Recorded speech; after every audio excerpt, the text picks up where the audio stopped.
Pendant la première mi-temps, le Congo de Chancel Belma, le capitaine emblématique, capitaine Courage, avait réussi à créer le doute dans la tête des Colombiens de l'UDIAS. Du retour des vestiaires, on s'attendait à un Congo complètement différent, à un Congo galvanisé et relancé par le coach, à un Congo repositionné. Mais le Congo a fait son plus mauvais match pendant la deuxième mi-temps de ce match. Un Congo méconnaissable. Le Congo contre le grand Portugal de Cristiano Ronaldo était au rendez-vous. Mais les gars, qu'est-ce qui n'a pas marché? Qu'est-ce qui n'a pas marché, les gars? La Colombie n'était pas costaud comme le Portugal. Moi, je m'attendais à quelque chose de complètement différent. Mais coaching, qu'est-ce qui s'est passé au vestiaire? Dès que les gars sont revenus, ils ont perdu la bataille du milieu du stade. L'Indias a eu beaucoup de liberté. Il a commencé à tirer au goal. La Colombie a commencé à attaquer. Les gars, qu'est-ce qui n'a pas marché? Quand on vient à la Coupe du Monde, on se repose assez. On prépare les matchs psychologiquement aussi. Quand on est mené, ce n'est pas le moment de commencer à faire les fautes inutiles. Ce n'est pas le moment de commencer à s'énerver.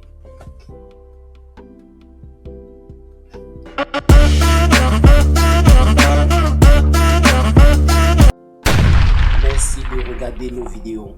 Ça nous encourage de continuer à travailler. Mais tu peux nous booster plus en t'abonnant et aussi en mettant un petit like à la fin de chaque vidéo que tu regardes. Ça va beaucoup nous aider et aussi ça va beaucoup aider l'algorithme de YouTube. Dès le retour de la deuxième mi-temps, la Colombie montre un visage complètement différent. Oui, la Colombie montre un visage complètement différent. Ils ajoutent plus d'intensité.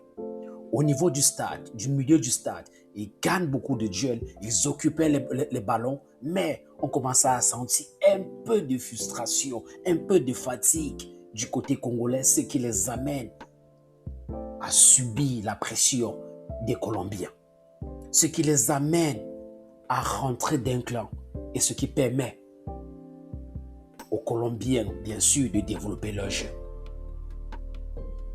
Les Colombiens remontent les ballons rapidement, malgré que de temps en temps, ils jouent avec les contre-attaques, mais tu vois une équipe congolaise qui est fatiguée. Face à cette fatigue remarquable, le code congolais répond de la plus belle des manières. Il procède au changement.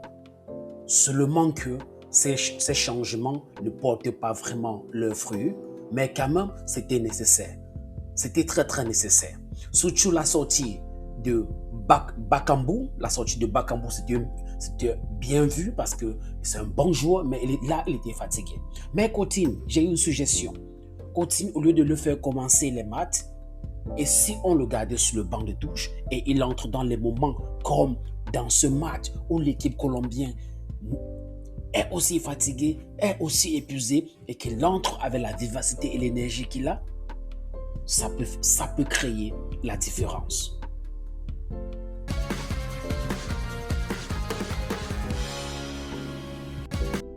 Le tournant du match arrive à la 75e minute quand Daniel Munoz tire dans les goals et le ballon est dévié par un défenseur de la République démocratique du Congo et le ballon se trouve au fond du filet. Le gardien est battu, parce que vous savez, dans le football, ça c'est l'une des choses les plus difficiles.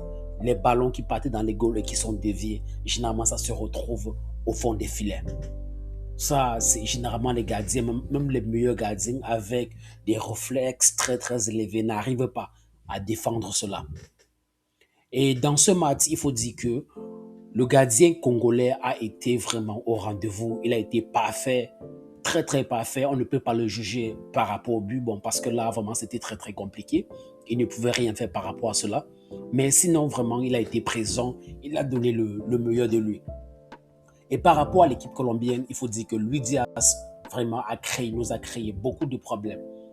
Il nous a créé beaucoup de problèmes, Luis Diaz. Il faut dire que vers vers la 80, je pense la 85, non 80 ou 85e minute, le gars a tiré au goal 3 fois. Et il a marqué une fois, mais il était hors jeu. Donc, Luis Diaz vraiment nous a créé beaucoup de problèmes. Et aussi, dans un match comme celui-ci, un joueur de ce calibre comme Luis Diaz, on ne peut pas le laisser se balader seul. On ne peut pas le laisser se balader seul. Le coach, ça, ce sont les choses que le coach devait travailler à l'entraînement. Comment gérer ce genre de joueur?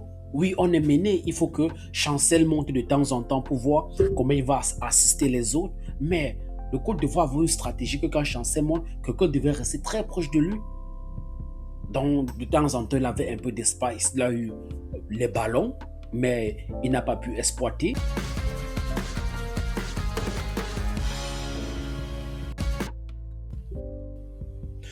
Mesdames et messieurs, on perd ce soir. Bon, mais le Congo a encore beaucoup de chances pour pouvoir se qualifier. Mais regardez un peu les stats. Quand on voit un peu les stats d'abord, on voit que bon, pendant ce match, tu vois que au niveau de la possession de balles, tu vois que la Colombie était supérieure par rapport à nous. Ils ont pratiquement eu le double. Donc, ils ont plus de ballons, en matière de possession. Ils ont plus de ballons, le double de notre possession qui est à 34%. Au niveau des passes, ils sont très avancés. C'est la même chose. Donc, cela s'explique. Bon, quand on parle de possession, ça veut dire que tu as le ballon, donc le ballon t'appartient.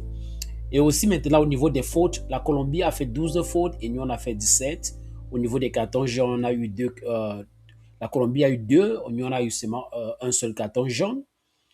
Et ce qui est très intéressant ici, c'est que on a fini le match et personne n'était hors jeu. Ça veut dire que quoi, qu'on ne joue même pas dans le camp.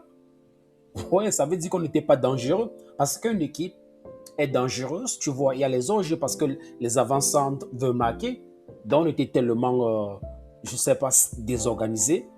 Et là, j'ai l'impression que les joueurs ne se sont pas reposés assez. Je pense que dans un tournoi comme celui-ci, là, la discipline devrait être de taille. Le coach devait s'organiser, il devait s'arranger que les joueurs ont minimum 8 heures à 10 heures de sommeil par jour, oui, parce qu'ils ont le temps. On ne peut pas vouloir jouer un match et les gars dorment les 6 heures, les 7 heures.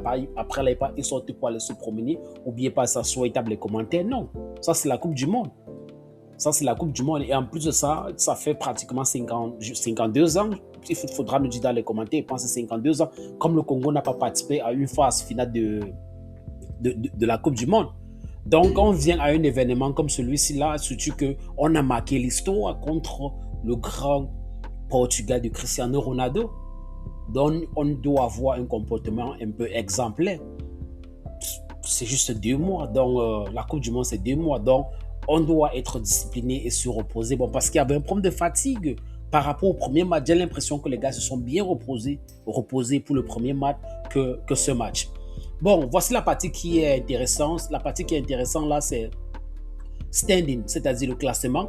Bon, nous sommes dans le groupe K. Bon, la Colombie, elle est première et elle est qualifiée d'office. Rien à dire. Bravo les Colombiens, bravo. Vous avez vraiment mouillé le maillot.